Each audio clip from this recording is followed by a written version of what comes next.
السلام علیکم ورحمۃ اللہ وبرکاتہ۔ میرے محترم ناظرین کرام، کیا حال ہے؟ خیریت ہے؟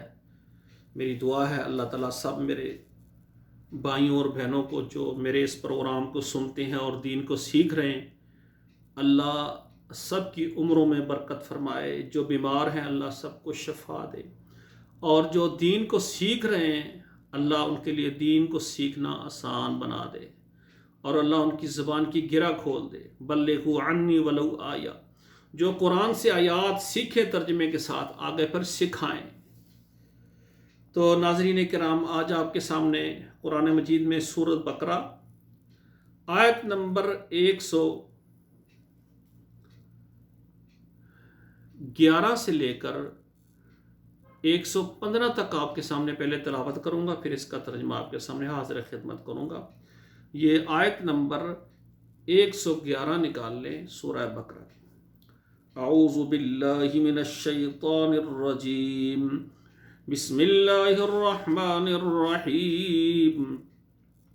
وقالوا لن يدخل الجنة إلا من كان هودا أو نصارى تلك أمانيهم قل هاتوا برهانكم إن كنتم صادقين بلى من أسلم وجهه لله وهو محسن فله أجره عند ربه ولا خوف عليهم ولا هم يحزنون وقالت اليهود ليست النصارى على شيء وقالت النصارى ليست اليهود على شيء وهم يتلون الكتاب كذلك قال الذين لا يعلمون مثل قولهم فالله يحكم بينهم يوم القيامة فيما كانوا فيه يختلفون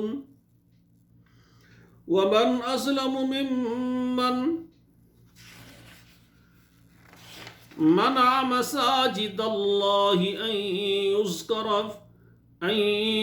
يذكر فيها اسمه وسعى في خرابها أولئك ما كان لهم أن يدخلوها إلا خائفين لهم في الدنيا خزي ولهم في الآخرة عذاب عظيم وَلِلَّهِ الْمَشْرِقُ وَالْمَغْرِبُ فَأَيْنَمَا تُوَلُّوا فَثَمَّ وَجْهُ اللَّهِ إِنَّ اللَّهَ وَاسِعٌ عَلِيمٌ۔ یہ 101 سے لے کر 115 آیت تک میں نے آپ کے سامنے پڑھی ہے۔ سب سے پہلے اچھے طریقے سے قرآن کی آیت کو پڑھیں، پھر اس کا ترجمہ سیکھیں۔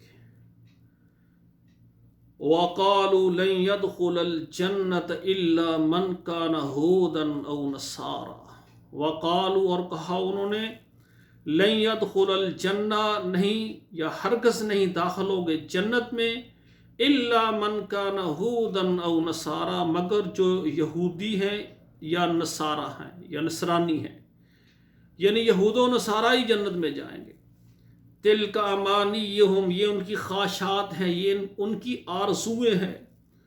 قل ہاتوا برہانکم، قل کہہ دیجئے لاؤ دلیل، ان کنتم صادقین، اگر ہو تم سچے۔ بلا، کیوں نہیں، من اسلم وجہہ للہ، جس نے سپرد کیا اپنے آپ کو اللہ کے لیے، یعنی جس نے اپنے آپ کو اللہ کا مطیع بنا لیا، وَهُوَ مُحْسِنٌ، وہی نیکوکار ہے، وہ نیک انسان ہے۔ فَلَهُ أَجْرُهُ، بس اس کے لیے اس کا اجر ہے، عند ربہ، اس کے رب کے پاس۔ وَلَا خَوْفٌ عَلَيْهِمْ، نہ ان پر خوف ہوگا، وَلَا هُمْ يَحْزَنُونَ، اور نہ وہ غمگین ہوں گے۔ ان کے لیے خوف اور غم نہیں ہے کہ جو اللہ کے فرما بردار بن گئے، جنہوں نے اپنے آپ کو اللہ کا مطیع بنا لیا۔ وَقَالَتِ الْيَهُودُ لَيْسَتِ النَّصَارَىٰ عَلَىٰ شَيْءٍ، اور کہا یہودیوں نے کہ نصارہ کسی چیز پر نہیں ہے۔ وقالت النصارى، اور کہا نصارہ نے لیست الیہود علی شیء کہ یہود کسی چیز پر نہیں ہے، وہم یتلون الکتاب اور وہ پڑھتے تھے کتاب کو۔ اللہ نے یہود و نصارہ کو کتاب دی تھی، کتاب کو پڑھنے والے تھے، پھر وہ یہ بات کہتے تھے۔ کذالک اسی طرح قال الذین کہا ان لوگوں نے لا یعلمون مثل قولہم جو نہیں جانتے تھے مگر ان کی بات کے مشابہ بات جانتے تھے۔ فاللہ یحکم بینہم اللہ تعالیٰ فیصلہ کرے گا ان کے درمیان یوم القیامہ قیامت کے دن فیما کانوا فیہ یختلفون جس میں وہ اختلاف کرتے تھے۔ ومن اسلم ممن منع مساجد اللہ اور کون شخص زیادہ ظالم ہو سکتا ہے اس شخص سے جو اللہ کی مساجد اللہ کی مسجدوں سے روکے۔ این یذکر فی اسمہ یہ کہ اس میں ذکر کیا جائے اس کا نام، یہ کہ اس میں اللہ کی عبادت کی جائے، اللہ کی اس میں عبادت ہو، اس سے وہ روکتا ہے۔ روکنے والا بہت بڑا ظالم ہے، اس سے بڑا کوئی ظالم نہیں ہو سکتا۔ وسعی فی خرابہا اور وہ کوشش کرتا ہے اس کو اجاڑنے کی، خراب کرنے کی۔ استغفر اللہ۔ اولئک ما کان لهم ان يدخلوها الا خائفین اولئک یہی وہ لوگ ہیں ما کان لهم نہیں ہے ان کے لیے ان يدخلوها یہ کہ وہ داخل ہوں الا خائفین مگر ڈرتے ہوئے۔ لہم فی الدنیا خزی ان کے لیے دنیا کی زندگی میں رسوائی ہے، وَلَهُمْ فِي الْآخِرَةِ عَذَابٌ عظیم اور ان کے لیے آخرت میں عذاب عظیم ہے، بہت بڑا عذاب ہے۔ اللہ محفوظ فرمائے اللہ کی مساجد میں نماز پڑھنے سے، ذکر کرنے سے، عبادت کرنے سے، مسجد پر خرچ کرنے سے، مسجد کو بنانے میں جو ایسے معاملات میں مسجد کی مخالفت کرتا ہے وہ بہت بڑا ظالم ہے۔ اللہ کہتے ہیں اس سے بڑا کوئی ظالم نہیں ہو سکتا۔ وَلِلَّهِ الْمَشْرِقُ وَالْمَغْرِبُ مشرق اور مغرب اللہ کے لیے ہے۔ فَأَيْنَمَا تُوَلُّوا فَثَمَّ وَجْهُ اللَّهِ تم جس طرح بھی منہ کرو اللہ کا اسی طرف چہرہ ہے، یعنی اللہ اسی طرف ہے، اللہ ہر چیز کو دیکھ رہے ہیں۔ ہم مشرق جائیں، مغرب جائیں، شمال جائیں، جنوب جائیں، اللہ کے سامنے ہے۔ جس طرف بھی ہم منہ کریں اسی طرف اللہ کا چہرہ ہے، اسی طرف اللہ دیکھ رہے ہیں۔ سبحان اللہ۔ ان اللہ واسع علیم بے شک اللہ تعالیٰ وسعت والا اور جاننے والا ہے۔ تو بھائیو ہمارے لیے حکم ہے کہ بیت اللہ کی طرف منہ کر کے نماز پڑھنا۔